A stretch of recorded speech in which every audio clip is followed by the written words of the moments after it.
This is a furniture manufacturing company. This will be a short series on how this facility operates day to day. We'll break down how large the space is, how the machines are powered, what they are for, how they are operated, and how much it all costs. Today we're going to start with the basic necessities for running a multi-million-dollar furniture manufacturing facility: electrical, compressed air, vacuum, and dust collection. This is a wood shop. At this scale, you may want to call it a wood processing facility or a factory. We're going to start talking about the stuff that most people do not talk about. First of all, footprint. This is around 100,000 square feet, because that's actually important. You can't do this small. It's roughly a 100,000 square foot facility with 25 to 30 foot ceilings. This is the guy we're going to talk to, starting. Mike's job is to make sure all of our machines are functional at all times. Correct. The posts, these beams, what are these? Do you know the distance on these? 25 by 45. So that means you've got clear span of roughly 40 feet this way and 25 feet that way? 20, 25. That's actually critical. Yeah, because there's times you're processing 14-foot boards, and you have the in feed of 12 feet and the out feed. So the board, it's not just the 12 feet, it's the 12 feet plus the 12 feet. And these machines are huge. So if you were someone who was having a successful woodworking business and you're ready to sort of get to the next step, you want to move into a facility that can accommodate actual growth. So the main requirements of woodworking machines: you've got electrical, you've got compressed air, vacuum, and you've got dust collection. Mike, take us to the main electrical panel. Let's go, we're going to electrical.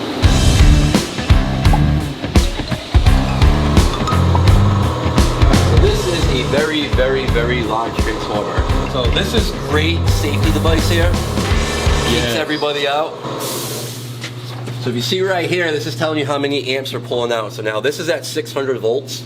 This building's really old. You don't see that anymore. It's more 480 coming into a building. None of our machines are on 600. So you've got to take that 600 volt and it has to get transformed. When you double the voltage, you have the amps. So 100 amps at 600 volt, if you go down to say 300 volt, it would be 200 amps. So voltage and amperage are connected in that way. You need at least 600 amps, but I would upgrade more towards 1,000 because this is 480 here. We are going to continue to break it down throughout the facility, so any 110 volt is 4 times as much amperage as 480. 208 right down below 480, it's going to be double the amperage, and then 120 is going to be amperage of 280. That's a fucking circuit breaker. It's $4,000 just for this. $4,000 just for this breaker. Just for that breaker. For a 600 amp. Good Lord. That one breaker, your house is most likely not that amount of electric. Oh no, mine's only like 200. Yeah, at tops it's 200. If you have a 200 amp service in your house, it's good. Prior to that, most houses were 100 amp. I don't know how applicable this is to the people watching. When you are trying to find a location to build out a workshop, the electrical requirements are a serious part of it. All right, let's keep going. Let's go hit dust collection and grinding. Okay. Because let's talk about how we evacuate chips from the machines to the centralized location.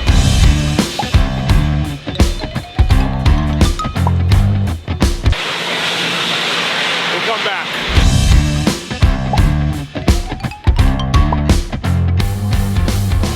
Vocabulary. How do they measure vacuum and how do they measure compressed air? So vacuum is measured in inches of mercury. Compression, that's PSI. And they both run on CFM. Cubic feet per minute. So CFM, yeah, that's like a volume of air it can move.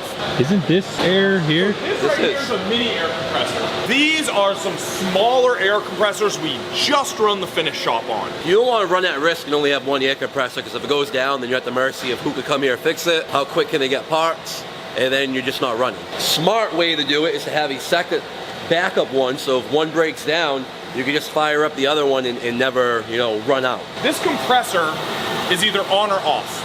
It's either compressing air or doing nothing. That's what this fixes. So this is an expansion tank. This just holds a bunch of compressed air. so that when they're drawing air down the system, it's drawing out of here. That's creating volume in the system, and that volume in the system makes it so the air delivery is continuous and smooth.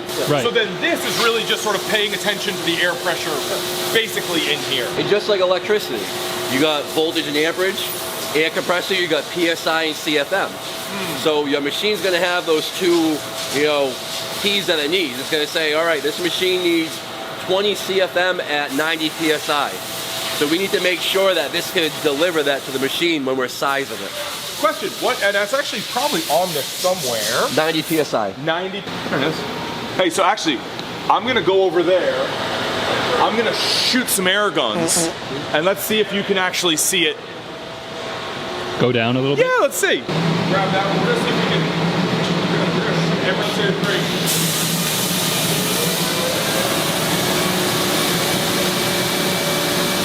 You wanna know why it's not going down? Sure. Low CFM. That doesn't take a lot of CFM. So that's the thing, is you don't want to have a situation where if a bunch of people are drawing on the system, all of a sudden you lose performance. So many tools run off of pressurized air instead of electricity. Let's go look at the vacuum pump.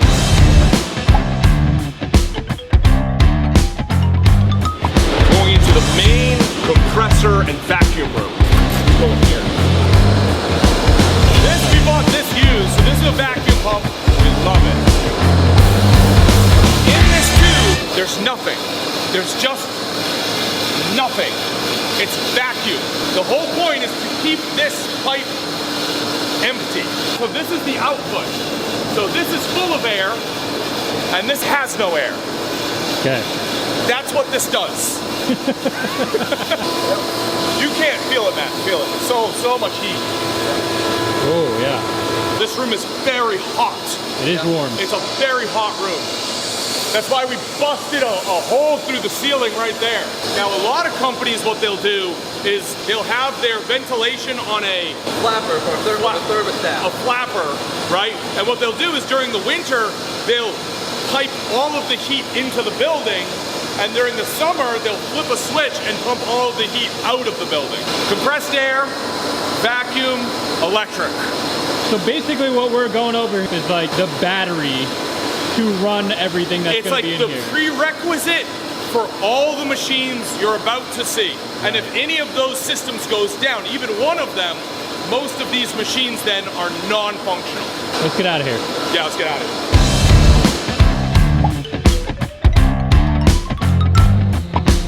Dust collection. We have to pull the dust and the chips away from the machine. Compression or vacuum?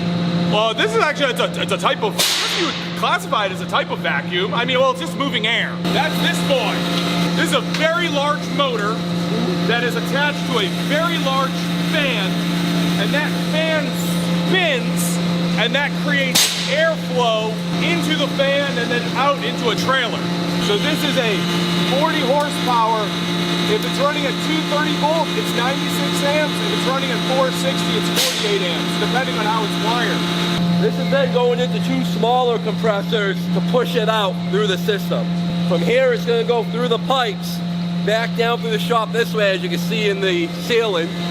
When it's sucking in all this air full of chunks of wood and dust and debris, this is basically funneling the really chunky stuff down to get evacuated, and then there's a filter that then lets the clean air out into the building. Otherwise, you'll start to evacuate the air from the building.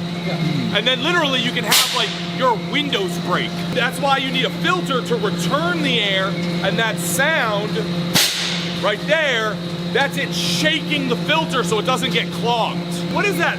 Bang! Like, what is that doing? That's a blast of air that's just hitting the filters and basically making probably like a dust cloud to clean it up and let it settle back down.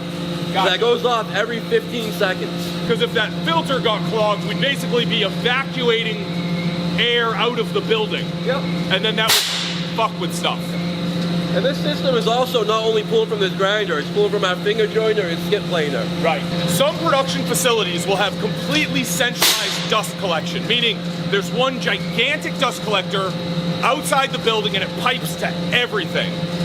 We're kind of a hybrid method. We'll have a dust collector that runs 3 or 4 different machines usually, and then other systems are going to pull another 2 or 3 machines. And once again, this works off of CFM. Each one of these systems have a peak CFM that they can pull, and every single machine has an amount of CFM it needs for dust extraction.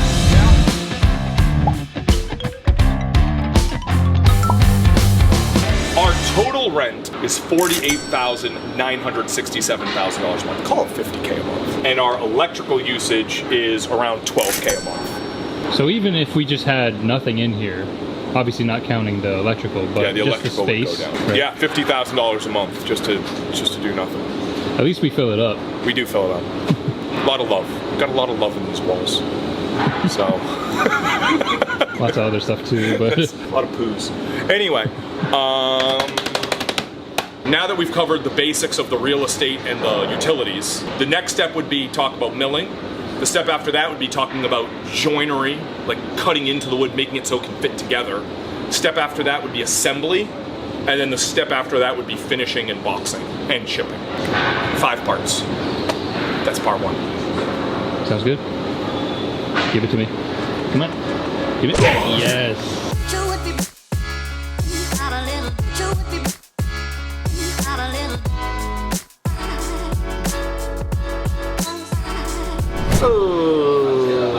Do you have a little dog? You have a little yippy dog? I have 2 golden doodles and a poodle. 2 golden doodles and a poogle. Yeah. Have you ever heard of a poogle? If I told you I owned a poogle, what would you think I'm talking about? I guess a pug and a poodle? Is that what it is? Poodle beagle. Poodle beagle. No, never would have heard of that. Yep. Never heard of it, never would have guessed it. Do you have a little yippy dog? No, I You have a like little, big dogs. you have a never. feeder dog? Never. I'd never get one of those. Not gonna happen. If it's not at least at minimum 40 pounds, other than that, it's a cat. Right. Anything bigger than that, I'll take. It should be able to take down a teenager. Oh yeah. A teenage Oh, yeah. male. Yeah. Like you want your dog Yeah, to be yeah. able to take down Yeah. a teenage male. Yeah, I agree. Completely agree. Completely agree. No